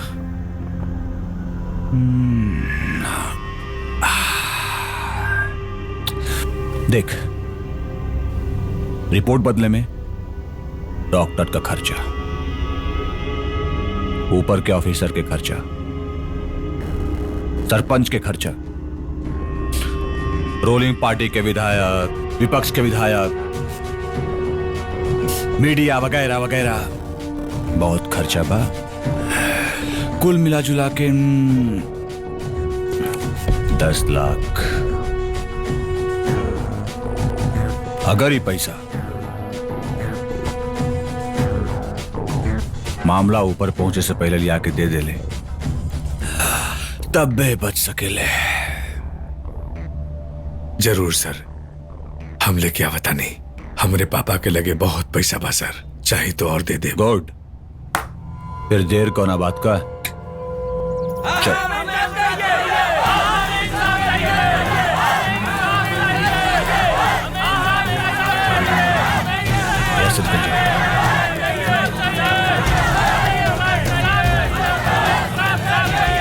शांत हो जाइए आप लोग, शांत हो जाइए।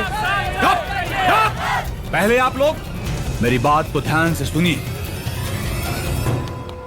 मैंने एफआईआर दर्ज कर लिया है और इसका फैसला कोर्ट करेगी। एसपी साहब, हमनी के न्याय चाहिए।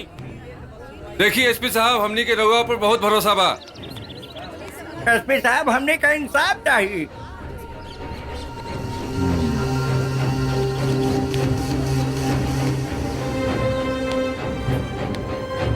चुप हो जा दीदी।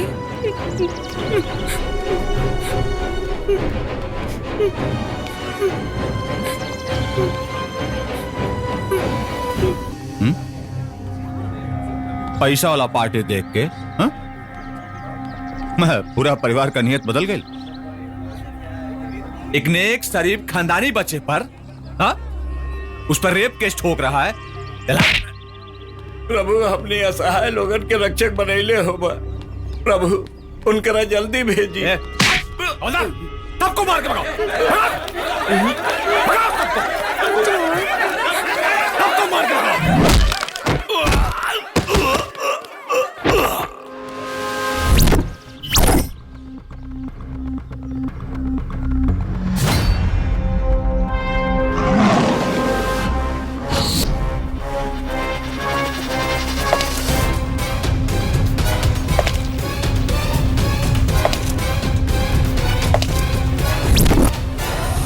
बजरंगे, बाबू बजरंगे, बाबू बजरंगे, बाबू बजरंगे, बाबू बजरंगे, बाबू बजरंगे, बाबू बजरंगे, बजरंगी बजरंगी बाबू बजरंगी, बजरंगी बजरंगी बाबू बजरंगी, बजरंगी बजरंगी बाबू बजरंगी। ए लोग के बचावे तो हम आ गए नहीं एसपी। अब तोहनी के बचाई।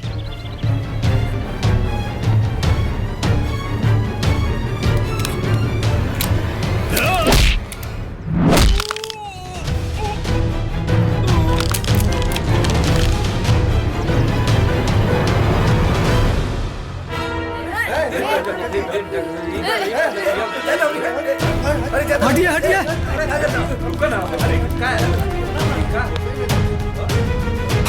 Oh my God.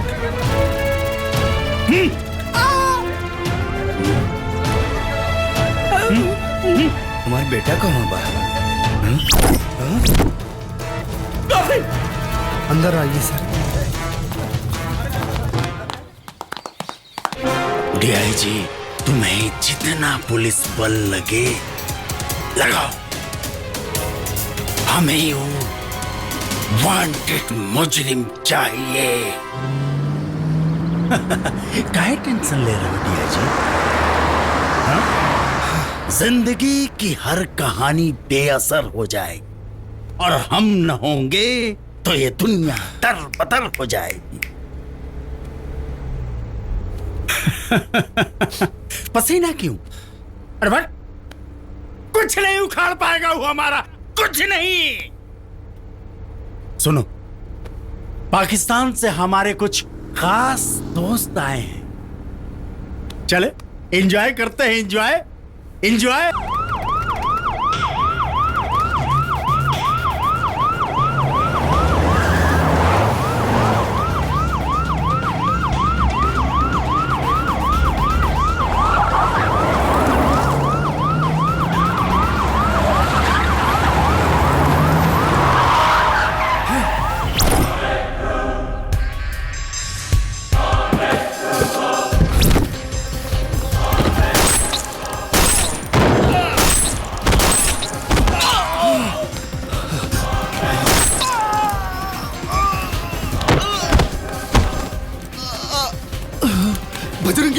बजरंगी हमको माफ कर दो, बजरंगी माफ कर दो हमको।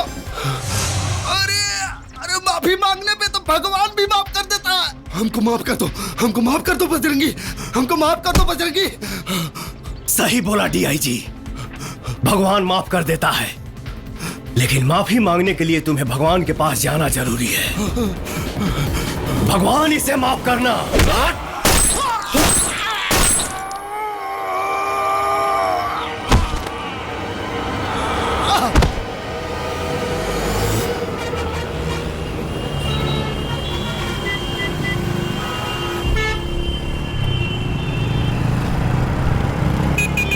अरे मधु, तोहरा अपन भैया से कुछ बातचीत भइला का? देखा ना, हमरे पास भी फोन नहीं खियाई। नहीं खियाई तो आ जाई। छोड़ा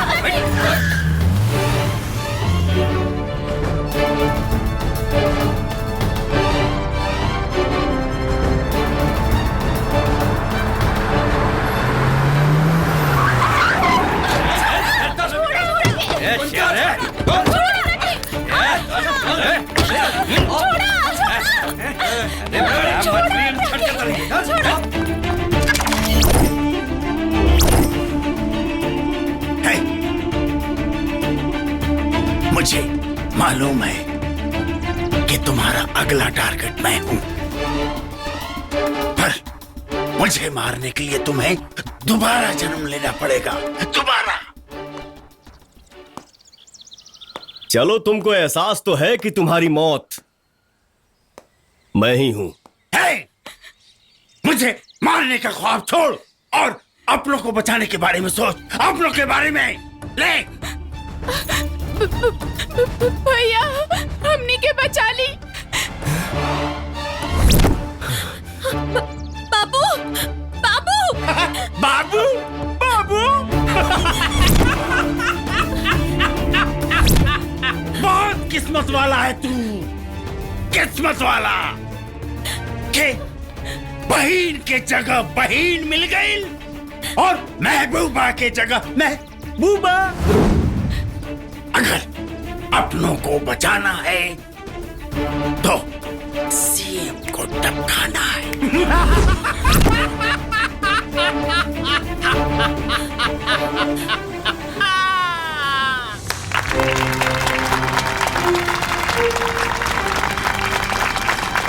बैठ जाइए, बैठ जाइए, बैठ जाइए।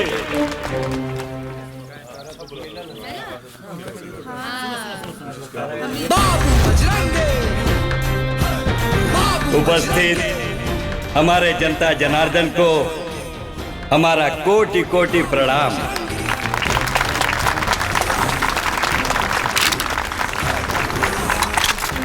आप लोगों को लाख लाख धन्यवाद कि आप लोगों ने इस राज्य का मुझे मुख्यमंत्री के लायक समझा।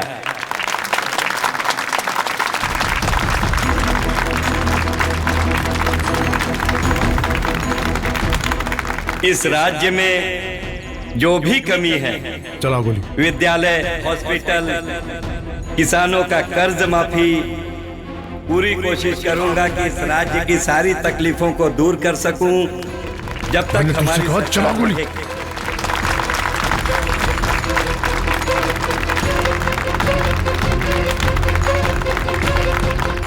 आप सभी लोग जैसे मेरा साथ दे रहे हैं, इतनी देर क्यों कर रहा है? चला गोली। कोशिश करूंगा कि इन 5 सालों में जो भी राज्य हमारा पिछड़ा है उसे हम एक रोल मॉडल के रूप में तैयार कर सकें। आप सभी लोग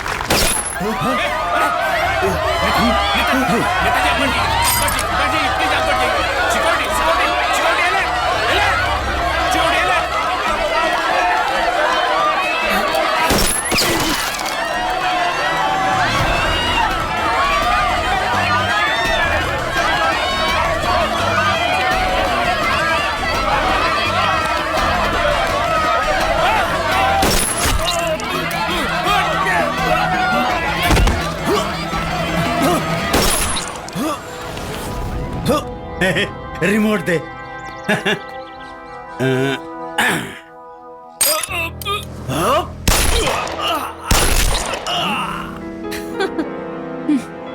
हे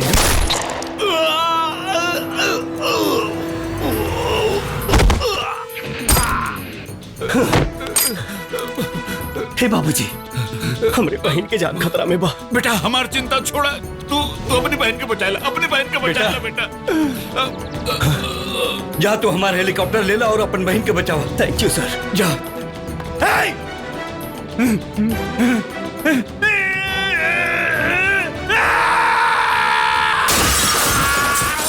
वो डरने वाला गीदड़ नहीं, दहाड़ने वाला शेर है।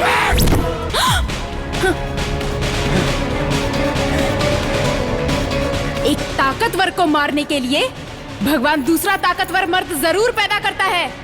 मेरे भैया आ रहे हैं तेरी मौत बनके।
जैसे कि तैसी चल। छोड़ दे। चल चल चल चल जल्दी चल।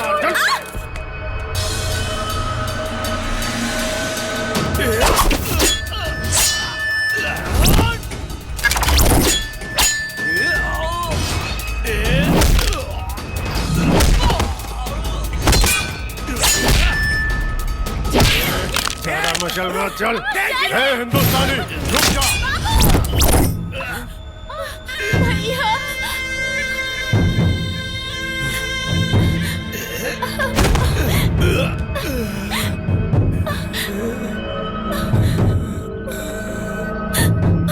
बाबू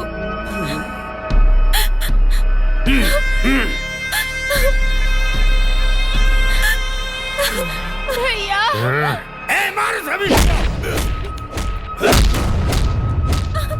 नहीं और मार इसको। ले चलो इसको।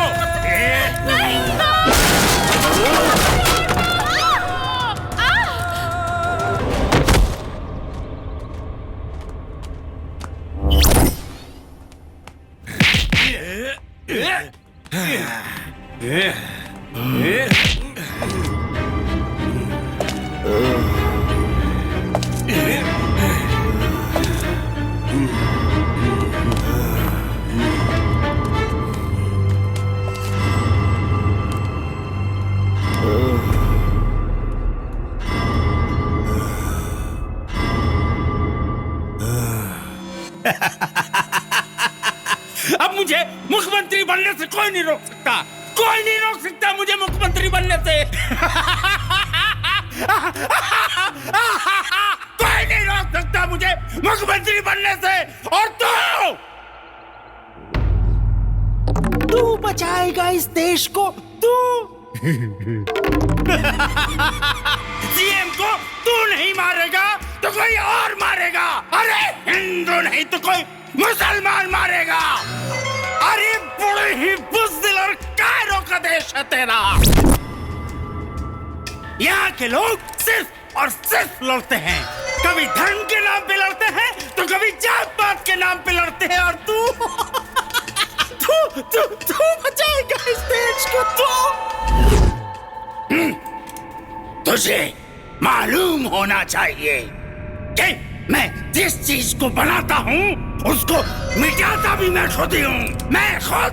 अरे तेरे परिवार को किसने मारा? मैंने।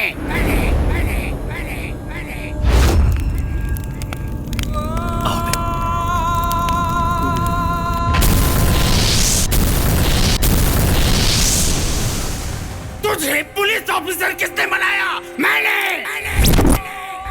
यहाँ साइन करो। बाकी की प्रक्रिया मैं पूरी कर लूंगा। और आज तू वांटेड है, वो भी बनाया मैंने। और तुम्हारी होने वाली पत्नी को भी मारा मैंने।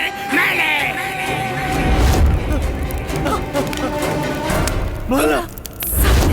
मैं हर जगह में, जल में, तल में, लब में, आकाश में, पाताल में, सब जगह में।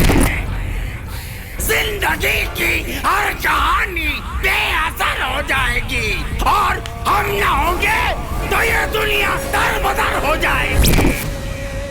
तू बचाएगा इस देश को।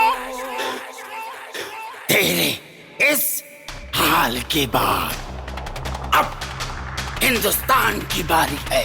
मैं हिंदुस्तान का अस्तित्व मिटा दूंगा। मैं अस्तित्व मिटा दूंगा। मैं हिंदुस्तान का। अरे जिसकी जय तय है उसकी जय कैसी? नहीं बोलता भारत माता की जय। क्या कर लेगा तू? बोल। अरे क्या लेगा तू मेरा? बोल। ए बाबूजी, ए भाई, ए ज्योति।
अपनी माँ नहीं मानता, मैं उसे एक बाप का नहीं मानता।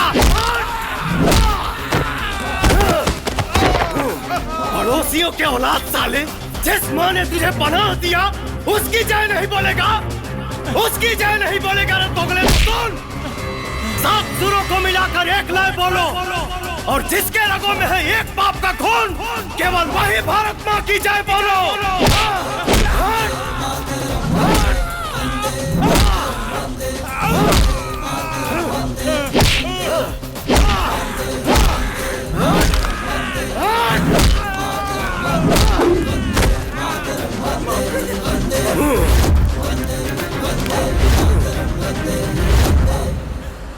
भारत माता की जय।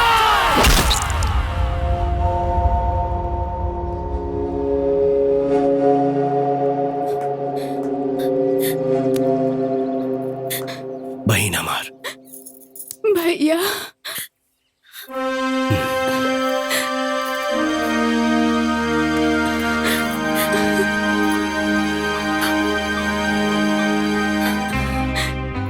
सरकार ने एसआई बजरंगी को सारे आरोपों से मुक्त करके फिर से सीतामढ़ी जिला का क्राइम प्रमुख बना दिया।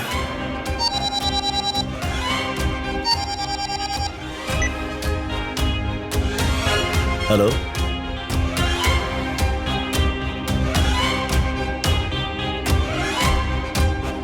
जी आओ तनी।